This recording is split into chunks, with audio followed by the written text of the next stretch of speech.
자, 안녕하세요. 여러분 반갑습니다. 자, 여러분의 경제 캡틴 문병일입니다. 자, 우리 오늘 이제 테마 8, 자, 수능 개념, 퍼펙트 경제 문제풀이 14강입니다. 자, 테마 8 시장 실패, 저기 13강 이어서 한번 계속 좀 한번 같이 풀어보도록 하고요.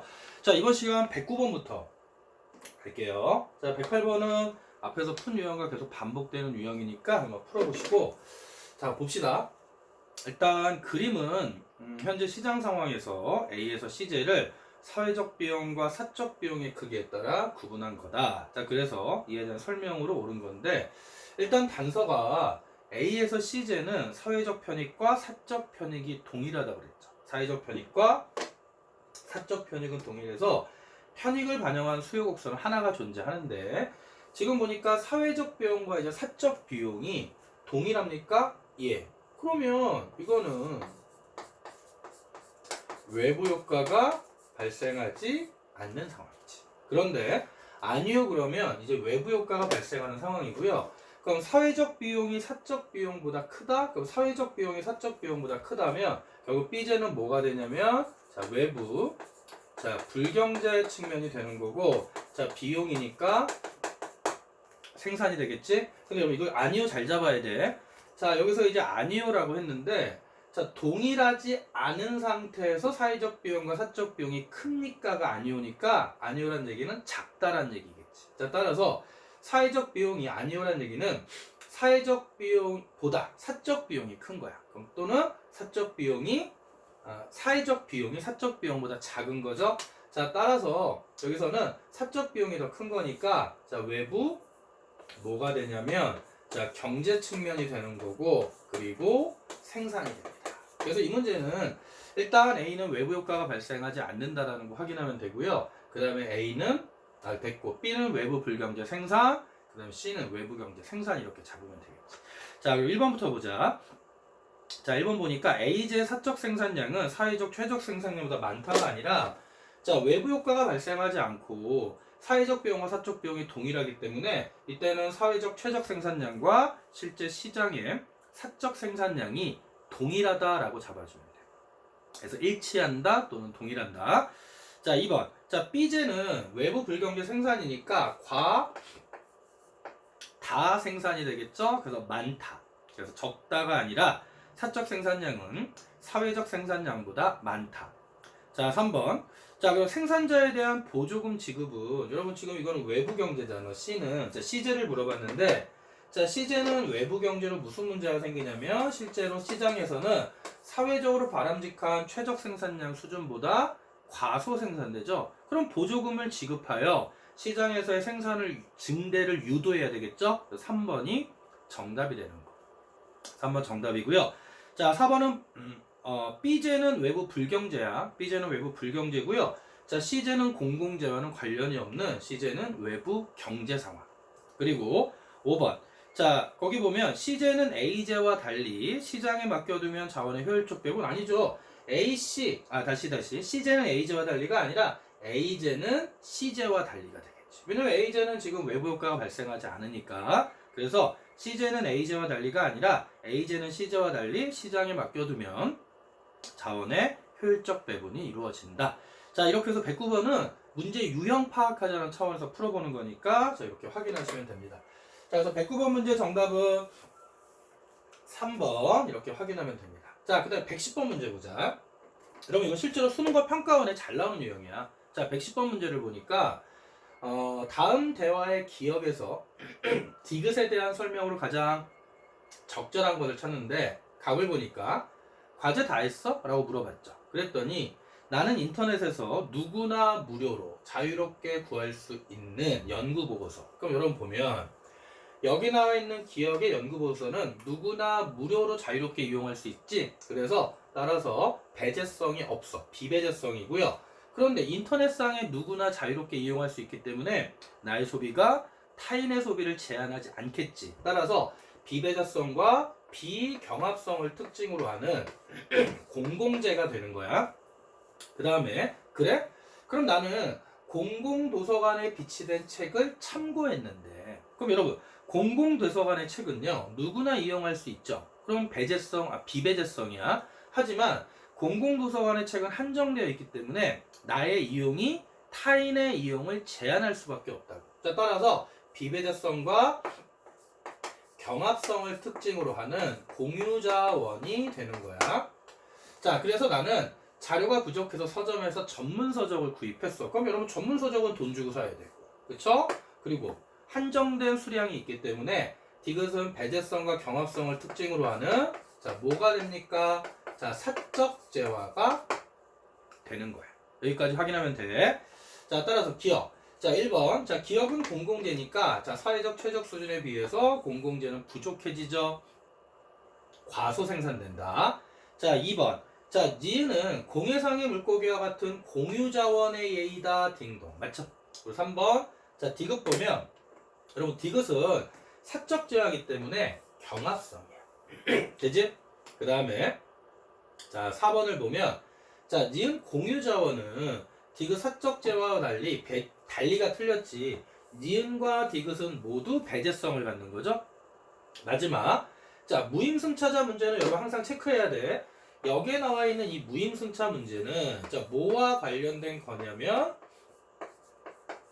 비배제성과 관련된 거잖아. 그러면 디귿은 기억보다가 아니라 기억은 디귿보다 무임승차자 문제가 더 많이 나타난다. 이렇게 확인하면 되는 거지.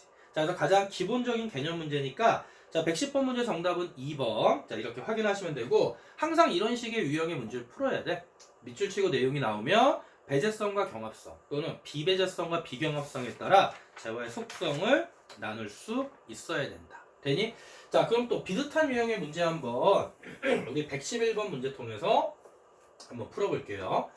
자, 다음에 나타난 현상에 대한 설명으로 옳은 것을 고르는데, 자, 해안에 등대를 설치하면 오가는 모든 배들이 항로를 파악하는데 도움을 얻어. 그러면 오가는 모든 배들은 그 뒤에 나와 있네.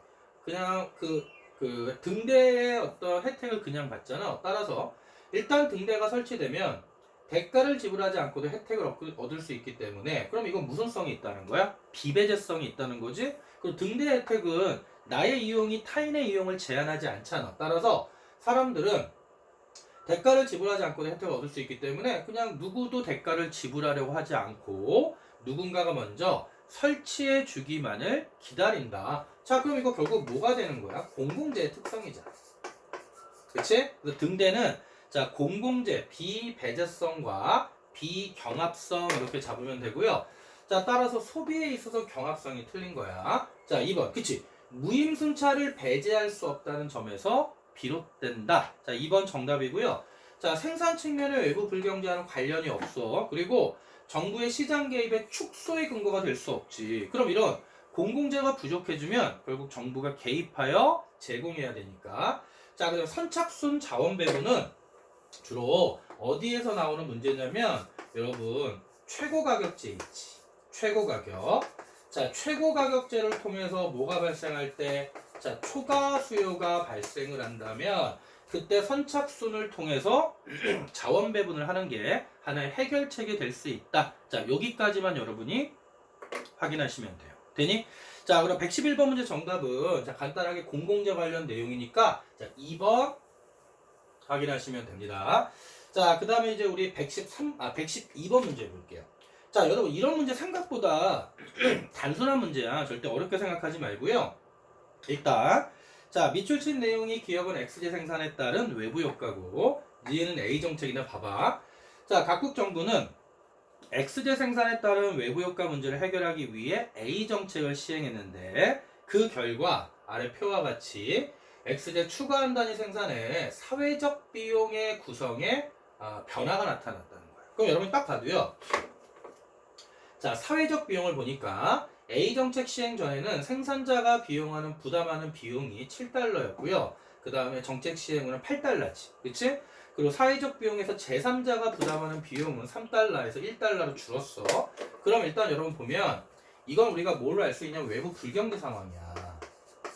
자, 외부 불경제 상황을 알 수 있는 거고요. 하나 더 확인해야 될 건 뭐냐면 자, 외부 불경제에선 사회적 비용이 사적 비용보다 크잖아. 그렇다면 외부 불경제 사회적 비용은 뭐냐면 시장에 생산자들의 사적 비용에다가 자 뭐를 더해줘야 되냐면 외부 효과에 자 크기를 더해줘야 되는 거야.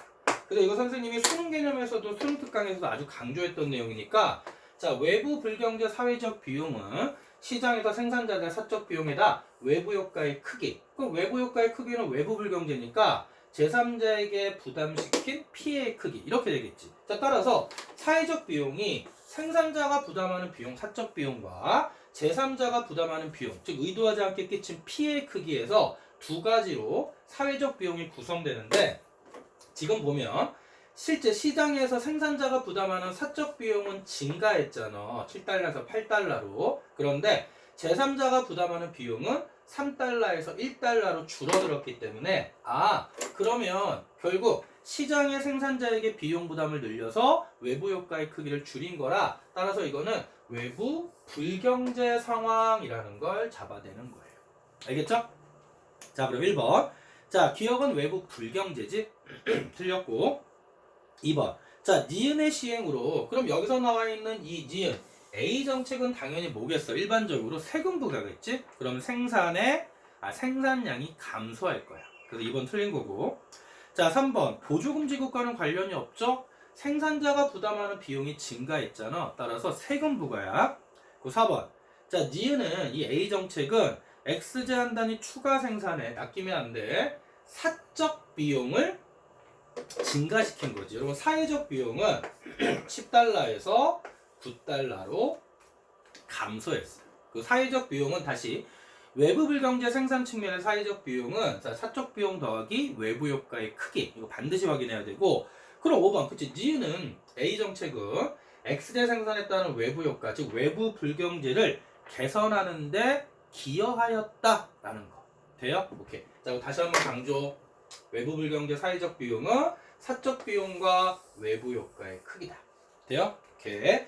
자, 그래서 112번 문제까지 정리가 된 겁니다. 자, 112번까지 정리가 됐고요. 자, 113번도 여러분이 가와나 한번 각각 구별해서 좀 문제 풀어보시고요. 자, 이제 오늘 마지막 문제입니다. 114번 문제고 선생님이 수능 개념에서도 계속 강조했던 정보 비대칭 관련 내용이 나왔어. 한번 읽어보자. 자, 기상이변으로 자연재해가 자주 발생함에 따라 농작물 피해가 증가하고 있는데 각국의 보험회사는 자연재해로 인한 농가의 피해를 보상해주는 농작물 재해보험을 판매했을 때 자, 보험회사가 등장했고요. 그런데 피해 위험이 낮은 농가들은 보험에 거의 가입하지 않고 피해 위험이 높은 농가들만 보험에 가입하는 현상이 발생했다. 자 그러면 보험회사 입장에서는 가장 불리한 그 상대방과 계약을 맺는 거잖아. 그치? 그러면 계속 피해가 발생할 거고 보험금을 계속 지급할 수밖에 없어. 그 이유는 뭐냐면 보험회사 입장에서는 계약 전에 어느 농가가 피해가 더 많이 발생할지 적게 발생할지를 알 수가 없다는 거죠. 그로 인해 가장 불리한 경제 주체와 계약을 맺는 상황. 자, 따라서 기업은 뭐가 되냐면 역선택이 되는 거지. 정보 비대칭 중에 역선택이 되고요. 자, 또한 보험에 가입한 농가들이 가입 전에 비해 자연재해에 대한 대비를 계약 이후에 이제 대비를 소홀히 하는 현상. 그럼 이 니은은 뭐라고 잡을 수 있는 거야? 도덕적 해이라고 잡을 수 있는 거야. 그래서 1번 보기 기억은 역선택의 사례이다. 맞지? 그 다음에 니은. 그치? 니은은 모두 정보 비대칭성으로 인해서 발생하는 거지. 그치? 그래서 기억 역선택은 선생님이 감추어진 특성으로 인해 니은 도덕적 해이는 계약 이후에 감추어진 행동으로 인해 라고 설명했던 거 기억하시고요. 자 그러면 디귿 봐봐. 기억과 니은 모두 보험의 비배제성과는 무관한 거야. 여러분 고민할 필요도 없다. 이런 거 따질 필요 없어요. 보험의 비배제성과는 관련이 없는 거고요. 자 그러면 리을 봐봐. 자 그럼 이런 역선택과 도덕적 해이를 이제 사라지게 한다. 즉 대책으로는 정부가 보험료 지급한다고 해결되는 게 아니지. 역선택의 대표적인 대책은 뭐냐면 지금 보험회사와 보험 가입자 간의 정보가 비대칭적으로 발생하고 있으니까 보험회사 입장에서는 예를 들어 자신이 보험 위험이 보험이 아니죠? 피해 위험이 높은 농가다 또는 낮은 농가다라는 거에 대해서 어떤 시그널을 받아서 정보를 분류할 수 있어야 돼. 그래서 피해 위험이 낮은 농가에 대해서는 나중에 보험료를 낮춰주는 혜택을 주고, 피해 위험이 높은 농가는 보험료를 더 높게 책정하는 이런 식으로 해서 결국 계속 어떤 서로 상호 간의 시그널, 신호를 보냄으로 인해서 정보를 좀 대칭적으로 맞춰줘야 되고요. 이런 도덕적 해이 문제를 해결하기 위해서 보험 가입 이후에 대비를 소홀히 하는 사람에 대해서는 어떤 부정적 어떤 유인을 줘야 되지. 또는 그 대비를 열심히 하는 사람들, 주의 의무를 기울이는 사람들에 대해서는 인센티브 등을 줘서 이런 도덕적 해이 문제를 해결해야 한다라고 우리 수능 개념에서 다 정리가 된 내용입니다. 그래서 여러분, 이 부분은 교육과정 맡기면서 새로 강조되는 내용이니까 수능 개념과 수능 특강에서 특히 심화 탐구 자료 있잖아. 그거 꼭 잘 읽어보시면 돼요. 자, 이렇게 해서 우리 114번 문제까지 정리가 됐고요. 자, 이렇게 해서 우리 테마 8 외부 시장 실패 파트 모두 끝난 겁니다. 자, 그럼 이제 우리 테마 9 이제 뭐 가격 규제 이거 끝나면 이제 본격적 거시경제 파트가 아니까 차근차근 빨리빨리 정리합시다. 자, 오늘 준비한 내용 여기까지고요. 대표적인 유형들 꼭 확인하셔야 됩니다. 여러분 수고하셨고요. 자, 힘내세요. 항상